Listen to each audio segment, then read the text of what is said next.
Assalamualaikum warahmatullahi wabarakatuh. Pokok bahasan kita pada hari ini adalah Materials, Machine, and Operators Requirement, yaitu bagaimana cara kita merencanakan kebutuhan bahan, kebutuhan mesin, dan kebutuhan operator.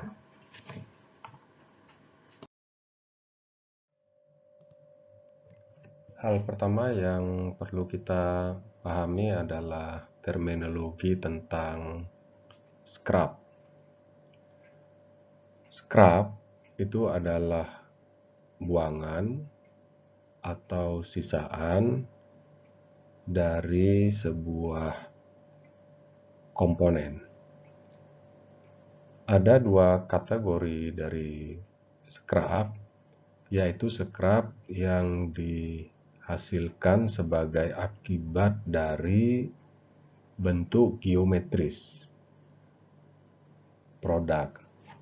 Dan yang kedua adalah scrap yang terjadi sebagai akibat konsekuensi dari pekerjaan atau komponen yang reject atau ditolak atau tidak sesuai dengan standar.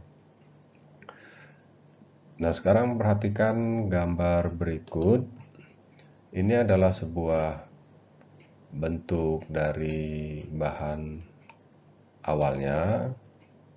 Seperti ini, ada panjang, ada lebar, ya, ada lebarnya dan ada panjang dari bahan ini, dan tentunya juga ada ketebalan. Tetapi bahan ini tidak seluruhnya terpakai menjadi sebuah produk. Sebagaimana yang dilihat, bentuk yang diarsir ini adalah buangan atau scrap. Nah, buangan seperti ini masuk kategori tipe scrap kategori geometris. Nah, sekarang perhatikan orang yang bekerja pada sebuah stasiun kerja dengan memproses sebuah bahan baku sesuai dengan metode kerja yang ada. Kemudian selesai diproses, maka dilakukan pemeriksaan. Apabila barang tersebut dinyatakan rusak, maka barang rusak tersebut kita sebut sebagai scrap, dan tipe scrapnya adalah scrap kategori kualitas.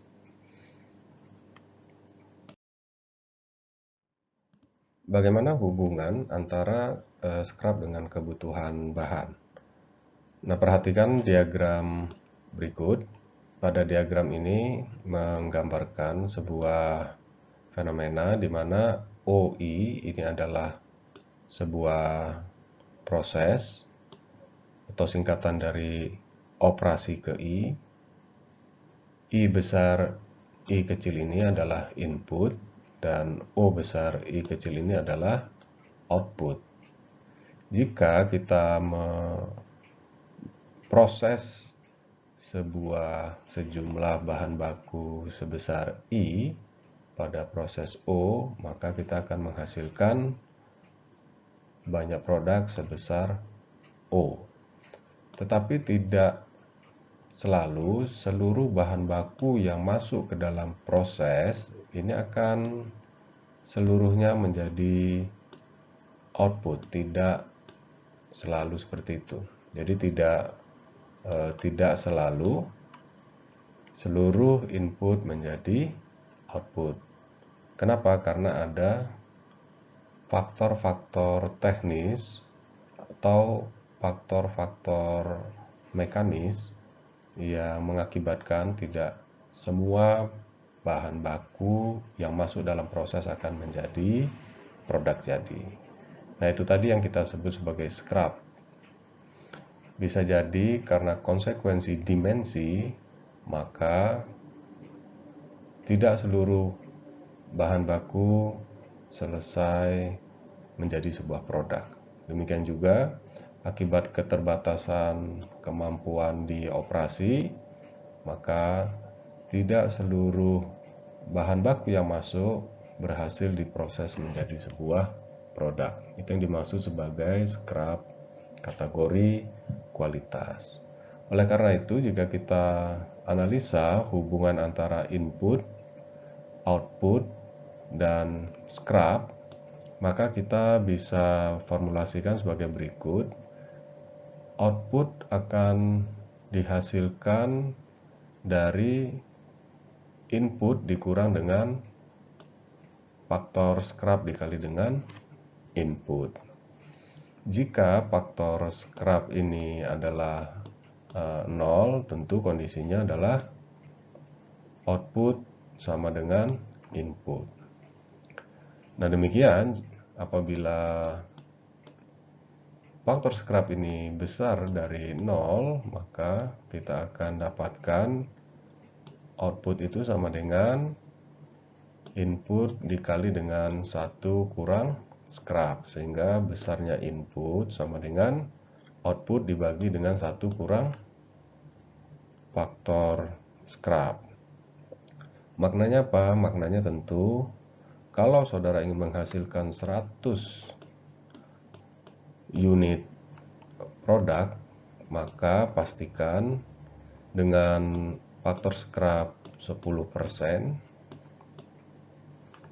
Ini artinya apa? Artinya input harus lebih besar dibandingkan dengan output. Kenapa? Karena akan ada yang terbuang sebanyak 10%-nya.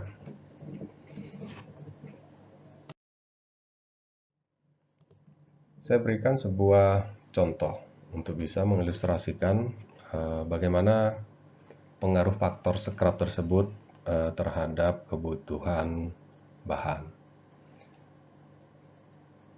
Kita asumsi pada sebuah operasi di mesin press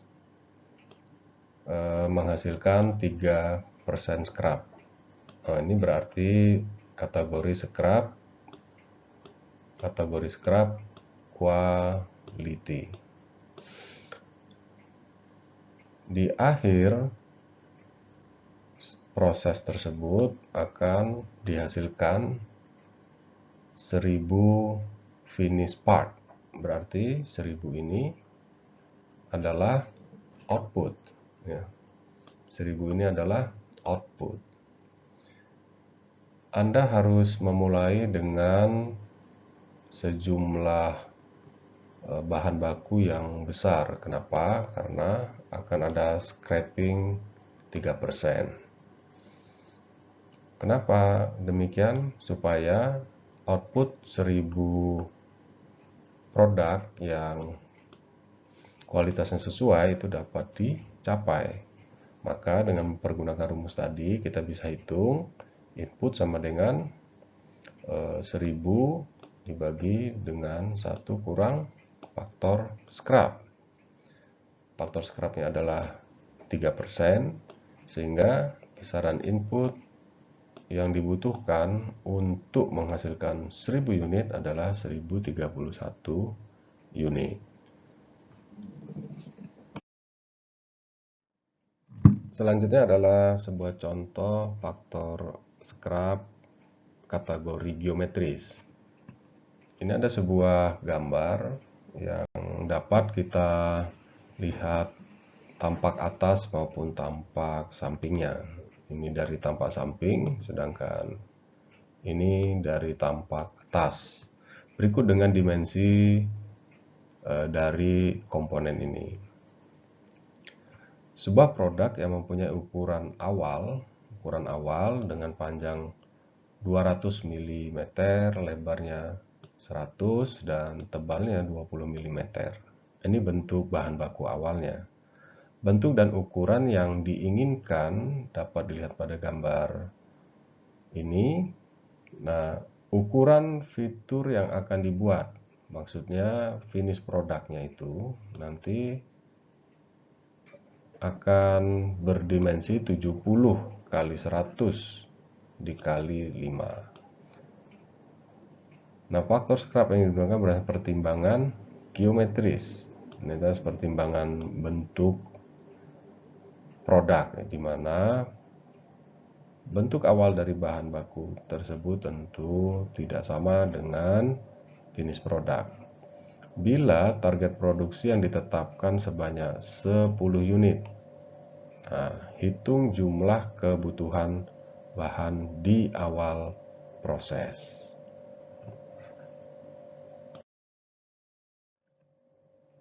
Cara yang paling sederhana untuk memulai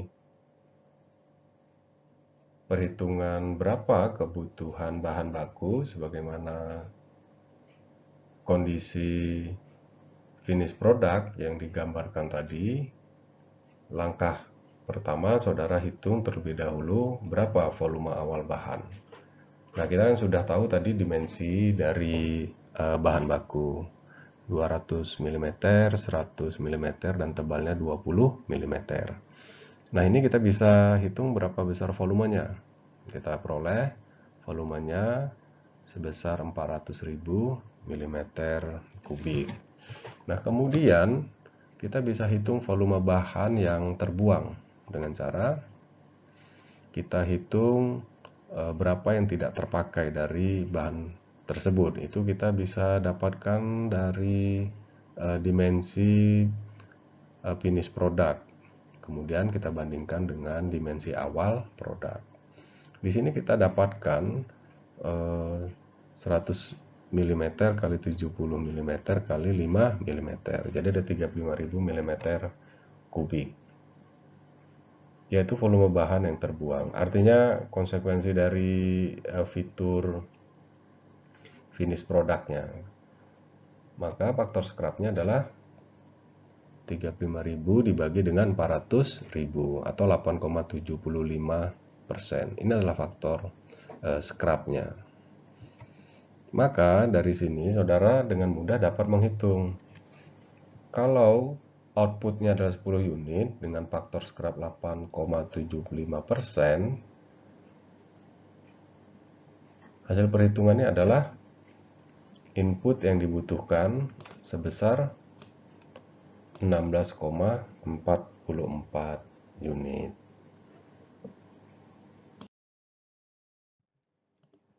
Contoh lainnya untuk multiple operation.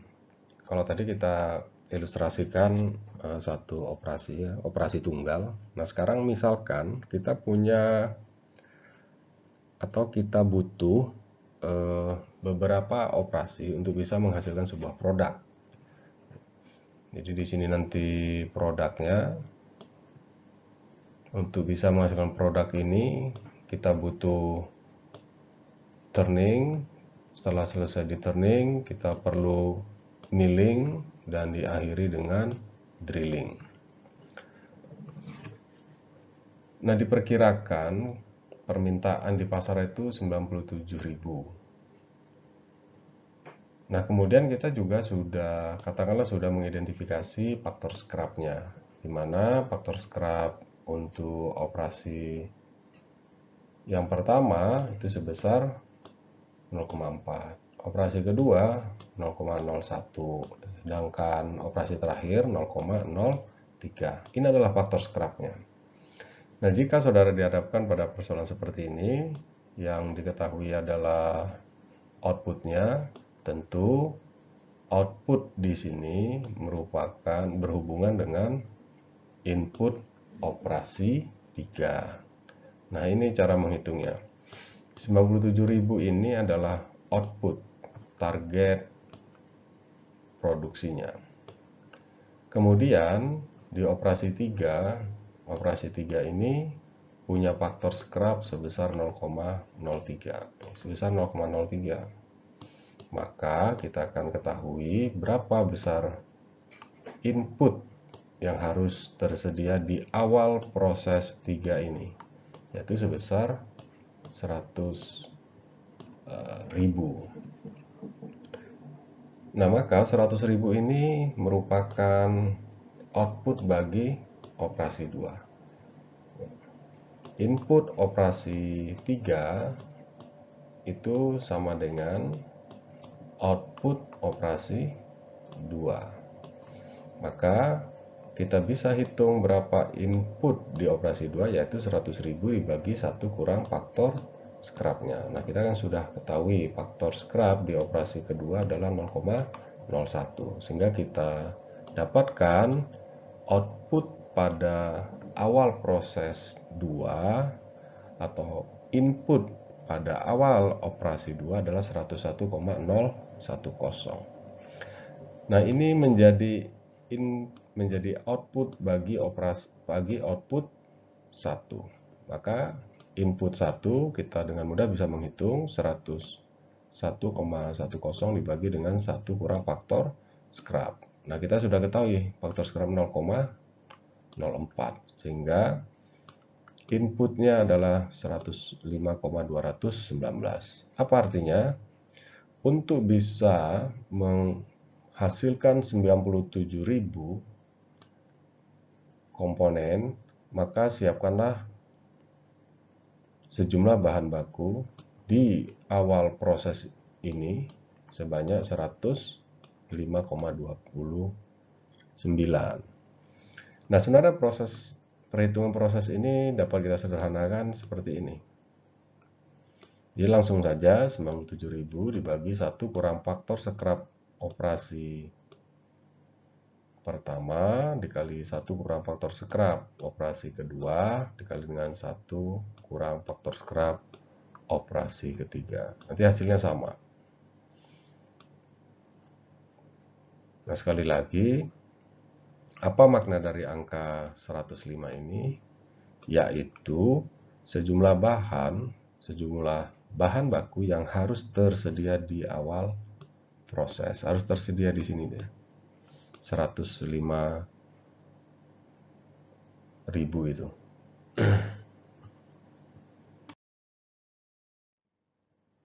Ada juga pola proses produksinya tidak hanya single line. Kalau tadi contohnya kan single line, berurutan.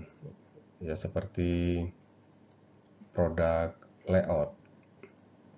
Ada kalanya juga produk layout itu multiple line, sebagaimana dapat dilihat pada gambar berikut. Nah, ini merupakan gambar operation process chart. Pada kasus ini, kita diminta untuk bisa menghasilkan sebanyak 100.000 produk. Jadi, sementara prosesnya terdiri dari proses 5, proses 4, kemudian proses 3 yang merupakan jalur komponen B.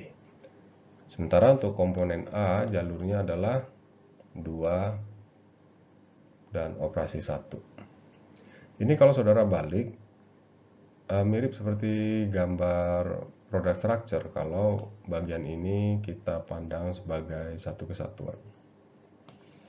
Nah, kemudian di setiap operasi,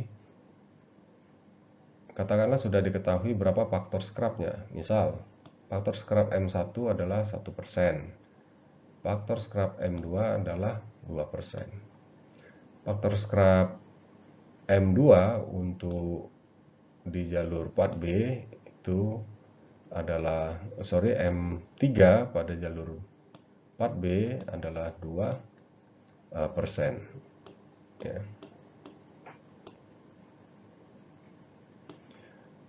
Kemudian pada operasi 4 ini sebesar 1% faktor scrapnya. Sementara pada operasi kelima faktor scrapnya adalah 4%. Nah, jika saya ingin menghasilkan 100.000 unit, maka berapa bahan baku A yang harus saya siapkan? Dan berapa bahan baku B yang harus saya siapkan di awal proses? Nah, kita tetap memulai analisis ini mulai dari output menuju ke input part A dan input part B. Yang harus diperhatikan adalah logika percabangan pada kondisi ini. Ini kalau kita perhatikan di operasi 4 ini adalah kegiatan assembly yang merakit komponen yang dihasilkan dari rangkaian proses part A dan juga part B. Kita perhatikan di sini. Untuk operasi 5, di mana target pasar atau target produksinya tadi 100.000. Sementara kita punya faktor scrap 4%. Sehingga 1 kurang 0,04 adalah 0,96. Ini adalah faktor 1 dikurang dengan faktor scrap. Sehingga kita bisa ketahui bahan baku di awal proses ini adalah 104.167.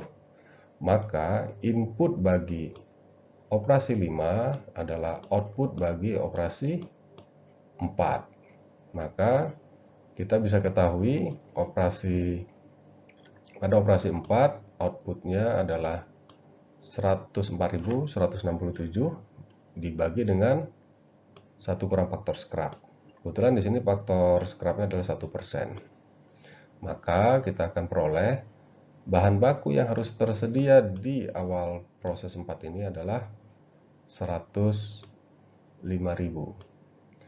Nah, sampai di tahap ini, saudara harus hati-hati. Kenapa?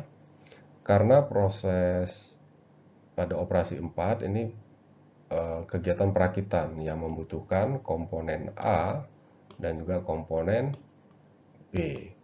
Nah, ini pertama sekali harus kita pandang seolah-olah dia satu kesatuan input, di mana inputnya adalah 105.219. Berarti input pada kegiatan operasi 4 itu merupakan output operasi 3 dan output operasi 2. Maka di sini saudara bisa lihat seperti ini. Sehingga 105 ini merupakan output bagi operasi 3. Jadi 105.219 dibagi dengan 98 karena faktor scrapnya adalah 2%. Maka kita dapatkan 107.366.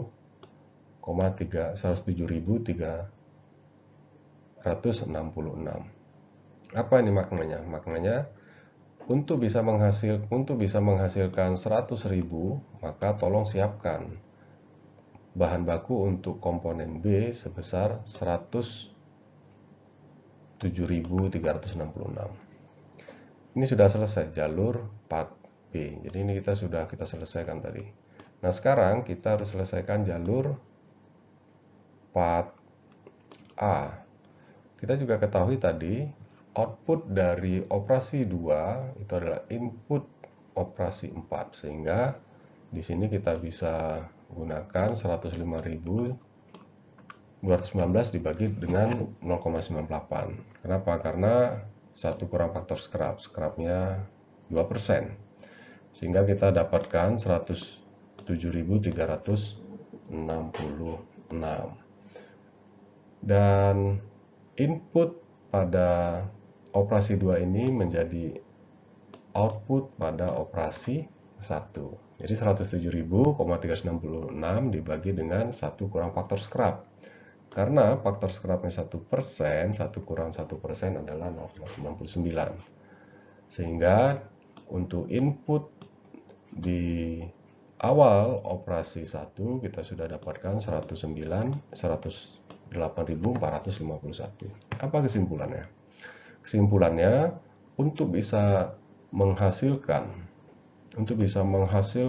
target 100.000, tolong siapkan 107.366 bahan baku untuk part B dan siapkan 108.451 untuk bahan baku komponen A.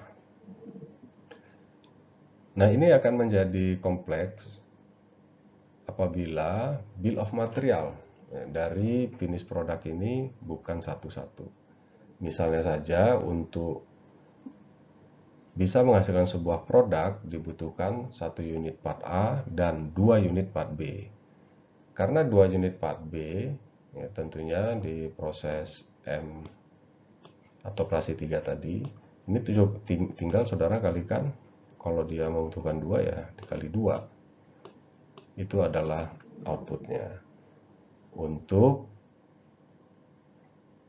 mendapatkan berapa kebutuhan bahan baku. Jika bill of material yang untuk finish product ini adalah 1 unit part A dan 2 unit part B. Nah, ini yang harus diwaspadai, yang harus saudara hati-hati sehingga tidak melupakan prinsip dari bill of material sebuah produk.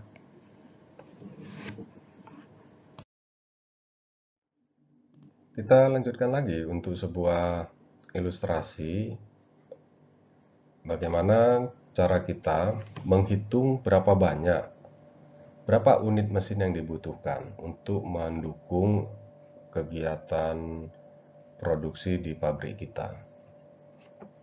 Misalkan kita ketahui satu shift itu ada 8 jam di sebuah pabrik yang sedang kita rencanakan.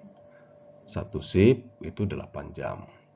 Kemudian diketahui dari sebuah rangkaian analisis, didapat informasi dan data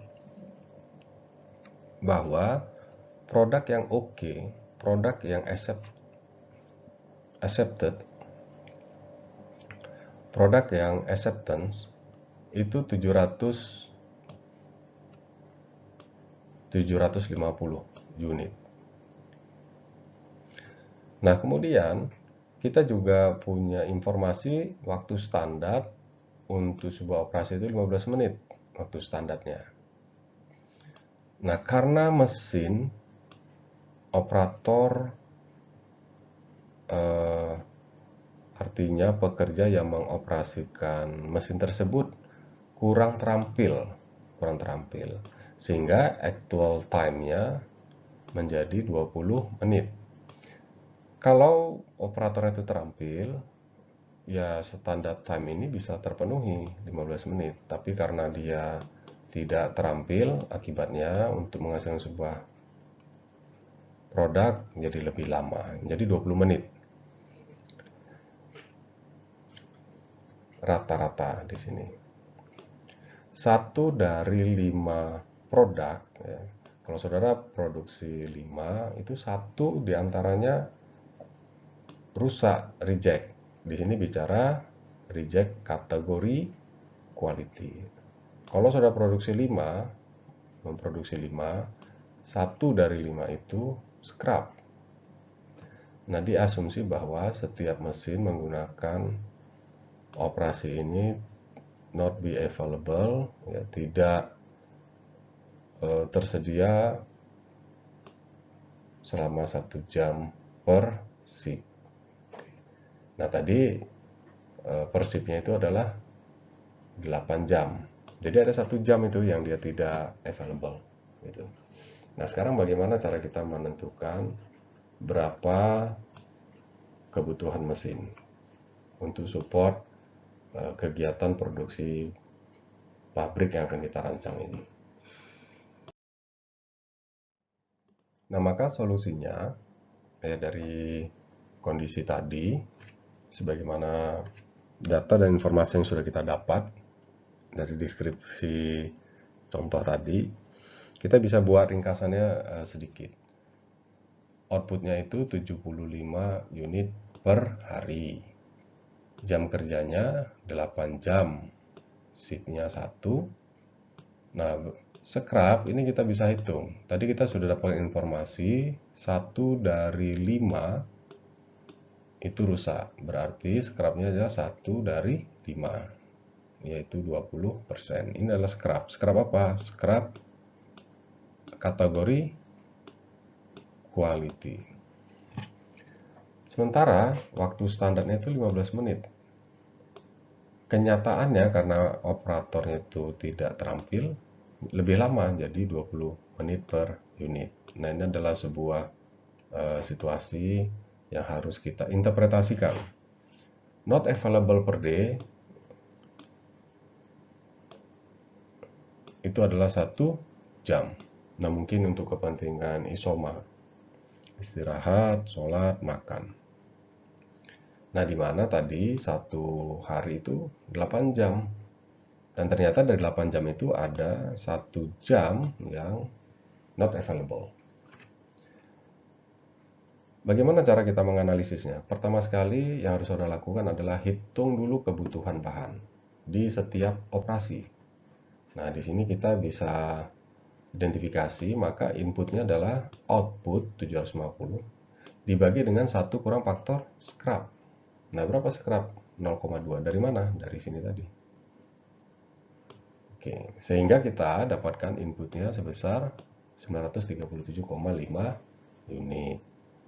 Nah, dari sini saudara bisa berbicara tentang berapa sih kapasitas yang dibutuhkan atau berapa lama waktu yang dibutuhkan untuk bisa mencapai 750 unit ini, yaitu 937,5 dikali dengan 20. Ini 20 adalah waktu aktual, sementara 937,5 adalah inputnya. Jadi kalau kita gambarkan operasinya, ini prosesnya, ini adalah inputnya, nah ini adalah outputnya. 750 itu adalah output, ya. 750 itu adalah output. Setelah kita hitung, maka kita mengetahui bahwa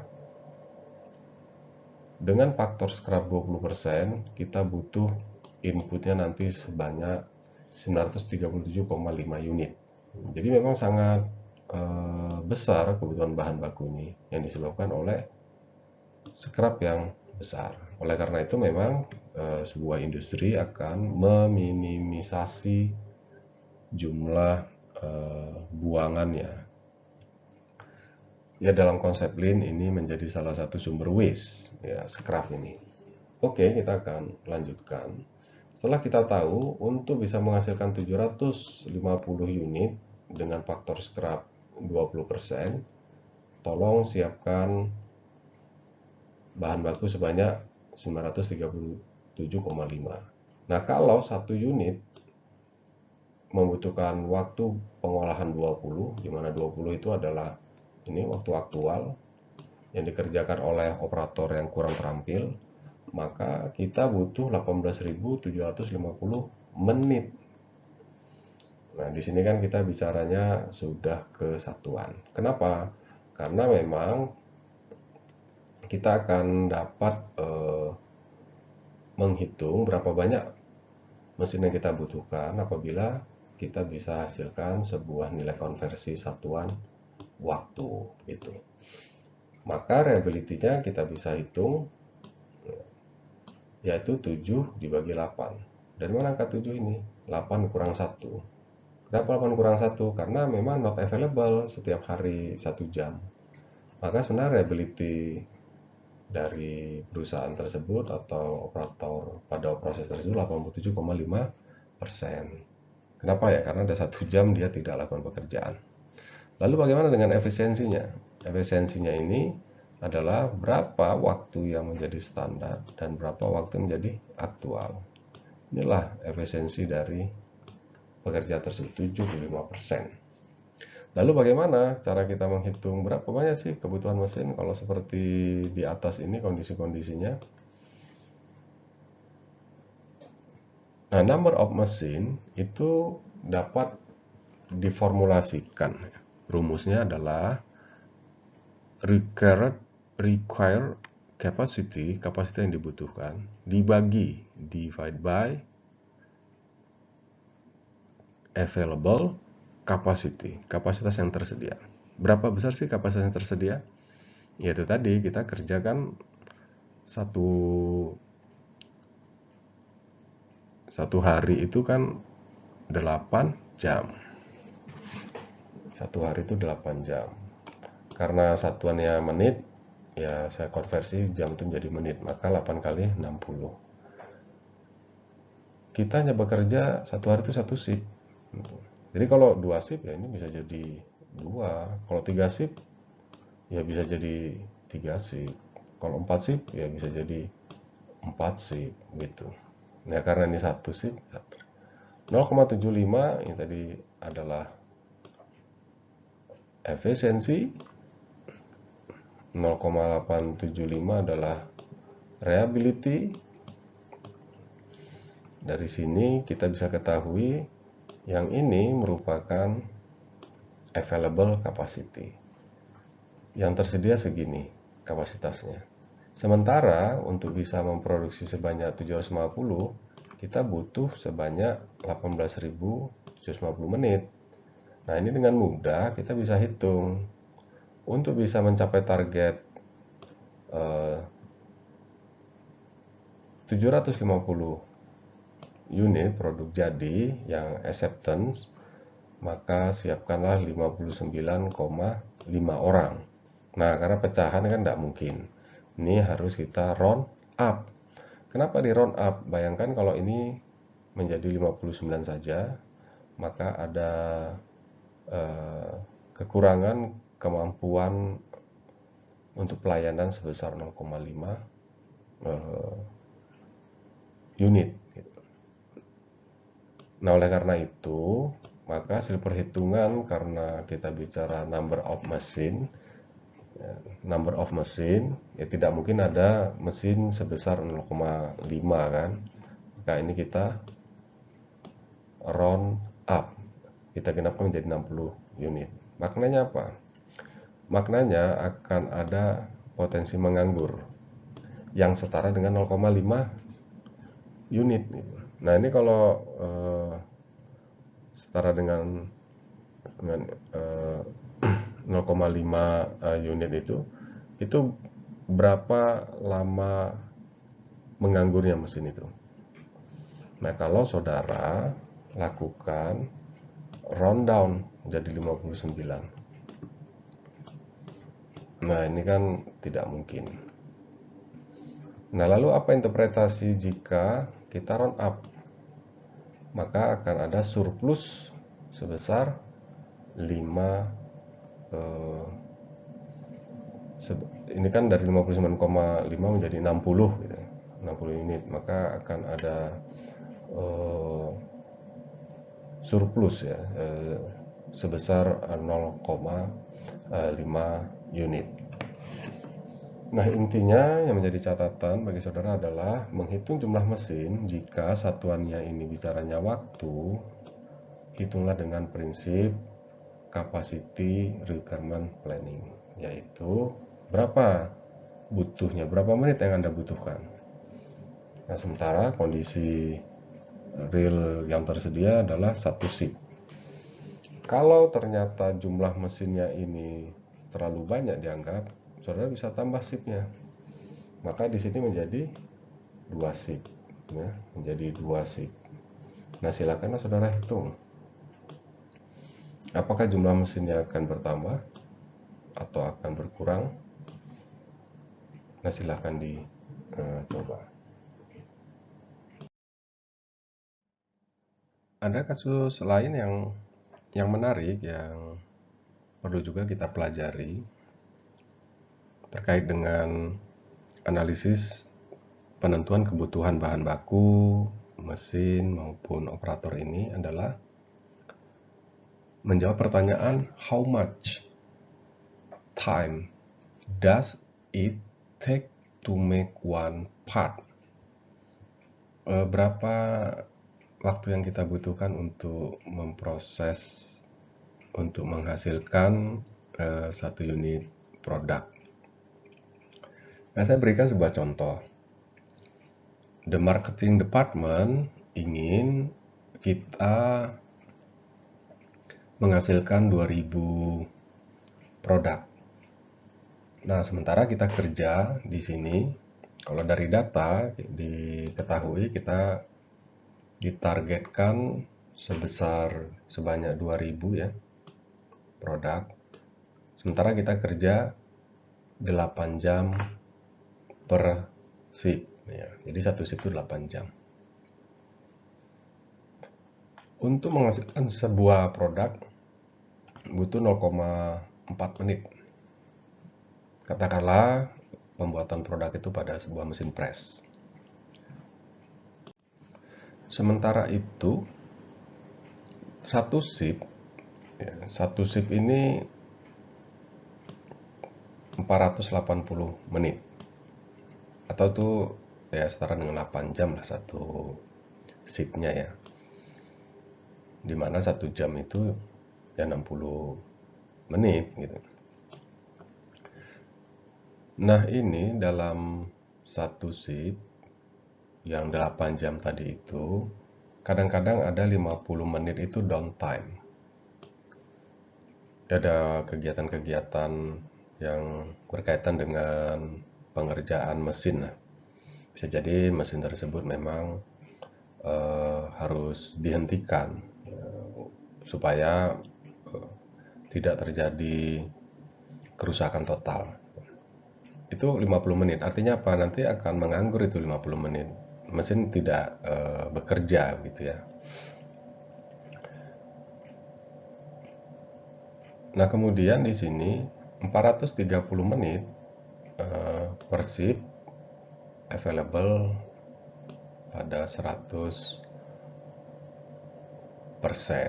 Artinya apa? Dari 480 yang tersedia satu shift, itu 50 menitnya tidak berproduksi karena ada bersih-bersih, maintenance, dan seterusnya lah. Artinya apa? Artinya yang benar-benar 100% bisa kita pakai itu kan hanya 430 menit.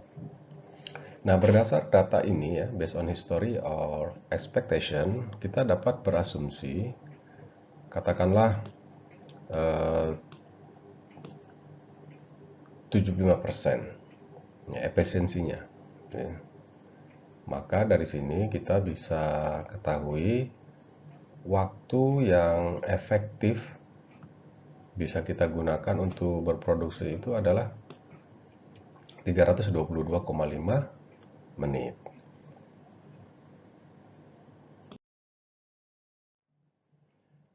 Maka dari sini kita sudah bisa hitung berapa sih waktu yang dibutuhkan untuk menghasilkan satu unit produk.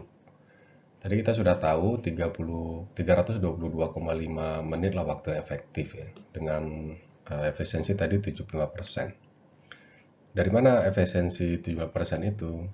Ya dari ketetapan. Efisiensi dalam kasus ini itu menggambarkan tingkat keterampilan dari pegawai, gitu ya, efektivitas dari metode kerja yang dirancang, begitu. Itu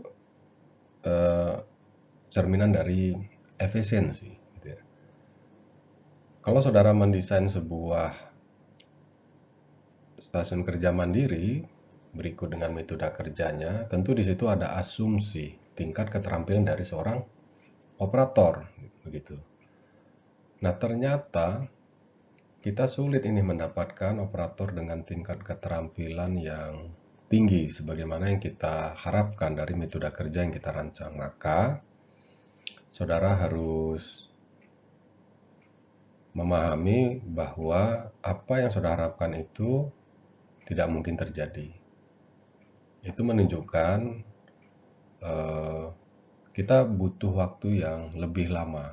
Kenapa? Karena operatornya unskill atau under skill. Skillnya di bawah yang kita harapkan. Oleh karena itu, untuk bisa menghasilkan 2000 unit dengan waktu efektif tadi 322,5 menit, satu unit itu bisa saya hasilkan selama 0,161 menit. Nah, inilah waktu yang dibutuhkan. Atau ini setara dengan 6,21 part dalam 1 menit. Lalu bagaimana kalau efisiensi saudara dari 75% tadi ya, bisa saudara perbaiki menjadi 80%. Nah, silakan saudara hitung tentunya waktu yang kita butuhkan untuk menyelesaikan satu unitnya itu bisa lebih cepat gitu. Berarti jumlah yang bisa kita produksi per menitnya bisa lebih banyak. Nah, di sini ada satu istilah yang perlu saudara kenali. 0,161 menit itu ya, waktu yang dibutuhkan untuk menyelesaikan satu unit produk itu disebut namanya takt time. Takt time atau plan rate. Takt time ini adalah available minutes divided by desired output. Ya, tadi seperti ini yang kita hitung tadi, 322,5 dibagi dengan 2000. 2000 ini adalah unit output yang kita targetkan, 322,5 adalah waktu efektif ya, yang tersedia untuk bisa kita gunakan berproduksi. Sebab tadi kan ada not available ya, 50 menit untuk clean up, untuk bersih-bersih, untuk maintenance activity pada mesin kita. Kemudian juga ada faktor keterampilan pekerja tadi 75% efisiensinya, sehingga 322,5 menit adalah waktu yang efektif untuk bisa kita gunakan berproduksi. Dari sini, dari prinsip takt time ini, ya, ya, saudara juga bisa hitung berapa sih banyaknya mesin yang dibutuhkan. Nah, ini adalah mesin yang dibutuhkan. Penjelasannya adalah every operation, setiap operasi di dalam pabrik, ya, operasi itu untuk menghasilkan satu buah part itu butuh 0,161 menit untuk satu part. Nah, begitu. Nah, standar time-nya diketahui adalah 0,4 menit per unit. Sementara kita mendapatkan tadi takt time-nya 0,161 menit per unit. Maka saudara butuh 2,48 unit mesin. Nah, pada kondisi ini kalau ada hasil perhitungan ya 2,48, secara praktis ini kan tidak ada ya. Bagaimana cara saudara membeli 2,48 unit mesin ya? Tidak ada. Yang bisa saudara beli adalah round down atau round up. Kalau saudara round down artinya saudara beli 2 unit mesin. Kalau saudara round up, bulatkan ke atas, saudara beli 3 unit mesin. Di sini catatannya adalah never round down on your own. Ya, kita tidak boleh merencanakan kebutuhan mesinnya ini menjadi 2 unit gitu ya. Kenapa? Ya karena kalau 2 unit, saudara pasti tidak akan mampu memproduksi sebanyak 2000 gitu.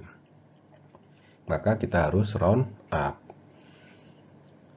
Kita siapkanlah di pabrik kita itu nanti sebanyak 3 unit.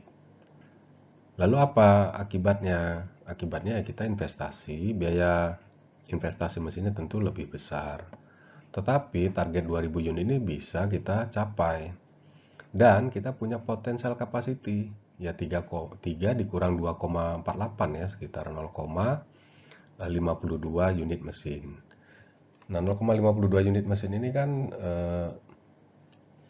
bisa kita hitung setara dengan berapa unit produk gitu. Artinya apa? Karena bisnis atau permintaan ini kan fluktuatif ya.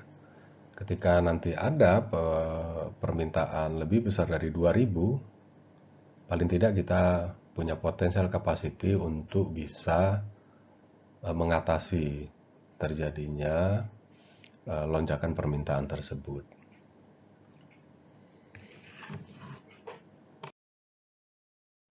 Kita sudah bicara tadi bagaimana cara menghitung berapa banyak bahan baku yang kita butuhkan di awal proses untuk bisa mencapai target produksi atau output. Di situ kita bicara ada faktor scrap gitu ya. Kemudian kita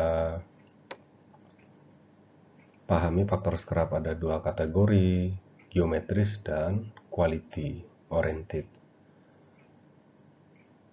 Dari proses perhitungan kebutuhan bahan baku, maka kita akan dapat menghitung berapa banyak jumlah mesin yang kita butuhkan untuk bisa menghasilkan target produksi tadi.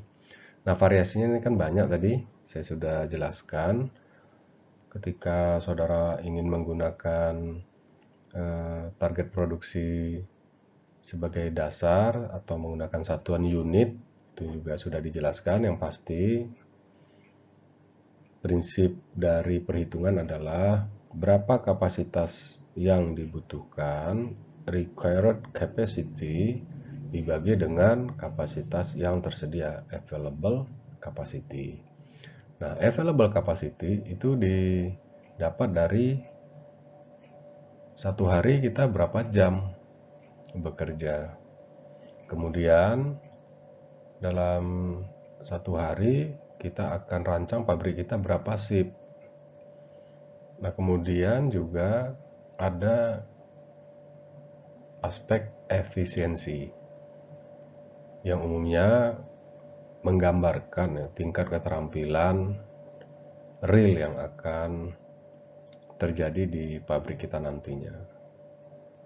Yang kedua ada juga isu tentang reliability, keandalan, yaitu gambaran dari berapa lama sebenarnya waktu yang efektif yang benar-benar dapat kita pakai untuk bekerja.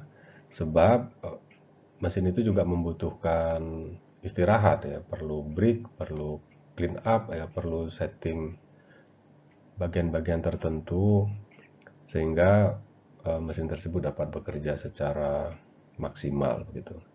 Tapi tentu saja tetap ada not available, ya, unavailable ya, waktu yang tidak tersedia ya, waktu yang memang digunakan bukan untuk kegiatan produksi. Nah, itu berkaitan dengan reliability. Nah, sekarang kita ingin tahu berapa banyak sih operator yang kita butuhkan. Kita sudah tahu berapa banyak bahan yang dibutuhkan di awal proses. Sekarang kita ingin tahu berapa banyak operatornya. Kita juga sudah tahu berapa banyak mesin yang dibutuhkan.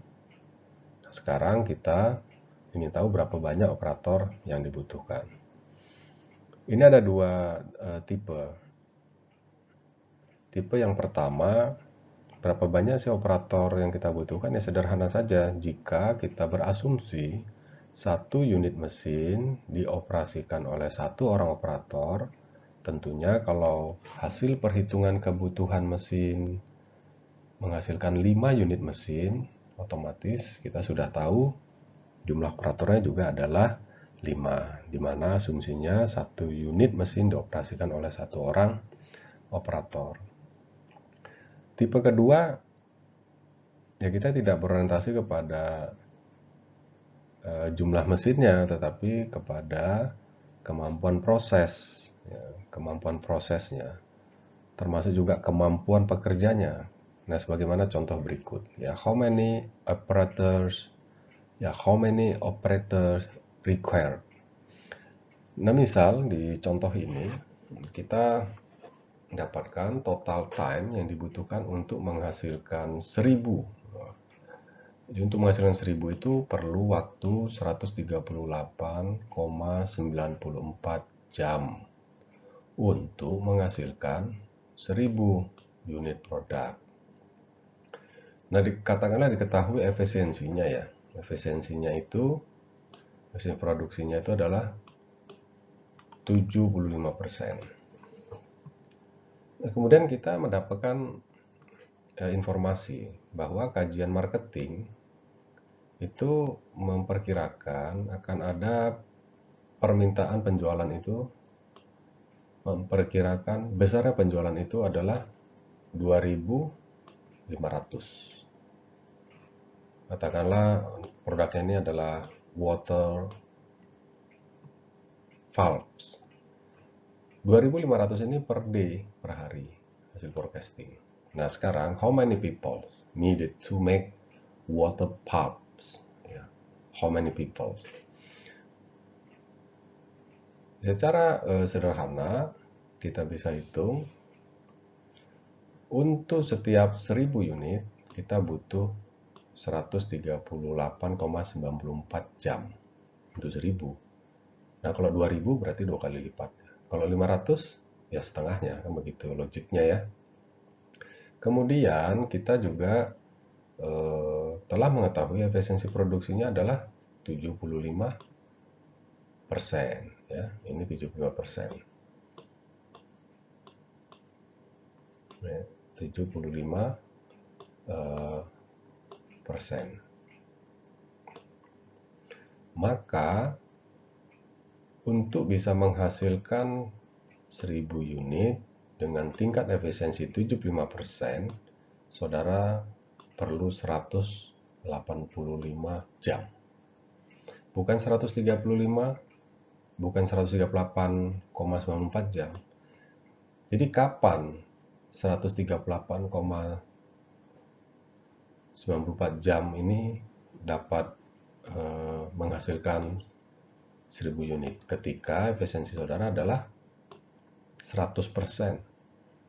Nah, karena pekerja kita itu unskilled, sehingga efisiensinya 75%, ya, kurang terampil gitu, maka kita butuh waktu yang lebih lama untuk menghasilkan 1000 unit. Nah, begitu interpretasi dari formulasi ini gitu. Nah, bagaimana cara kita menentukan jumlah pekerja? Didapat 58 orang. Maka saudara bisa membagi, ya, divide this 185 dibagi 8 jam. Kenapa 8 jam ya? Karena satu hari kerja dalam kasus ini 8 jam. 8 jam per orang per hari. Ya, 8 jam per orang per hari. Sehingga untuk bisa menghasilkan 1000 unit, kita harus punya pekerja sebanyak 58 orang. Nah, inilah cara kita menganalisis berapa banyak sih operator yang kita butuhkan di pabrik kita ya. Nah, perlu dicatat di sini, jika kita memproduksi kurang dari 2.500, ya kita punya ini ya, 58 pekerja nih. Sementara kita punya target atau pabrik kita punya kemampuan produksi 2.500 ya. Jadi 58 orang ini adalah jumlah pekerja yang kita butuhkan supaya kita bisa mencapai target ini ya, 2.500. Sementara yang tadi ini adalah standar ya, waktu standar yang menjadi acuan adalah 1000 unit gitu. Sekarang kalau saya mau 2.500 unit, berapa banyak sih itu pekerjaannya begitu ya. Nah sekarang kalau saudara berproduksi kurang dari 2.500 per harinya, ini bermakna over budget. Ya saudara banyak mengeluarkan uang untuk menggaji orang yang tidak kerja. Kenapa?